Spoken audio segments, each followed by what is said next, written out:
Hello everyone, and welcome to another episode of You Should Play. Today we'll be looking at Donut County. Donut County is a small indie puzzle game made by Ben Esposito, released earlier in August on Steam. This game is super cute and really charming. It follows a girl named Mira who works at a donut shop, along with her employer/friend residential trash panda BK. BK has an app on his tablet that allows him to open up holes around town. Shortly after the player finds out that he can do this and playing out the first level, it jumps forward to 6 weeks later. The town is in complete ruin and stuck underground. We then get the story of these last 6 weeks through the point of view of the characters that BK's holes have messed with. At first I was a little worried seeing that they were having talking between text messages. I was like, oh no, please don't have really cringy text dialogue, and actually I was surprised at how charming the dialogue throughout the whole game is. Interactions between characters, text messages, and the little notes that are left in the Trashpedia on items that have fallen into the hole, which I'm assuming they're written from the perspective of BK. The best interactions are definitely between BK and Mira. I mean, who doesn't love raccoons?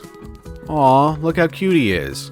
It also helps for character interactions that all the characters talk like Animal Crossing animals, where they just make sounds rather than having voices.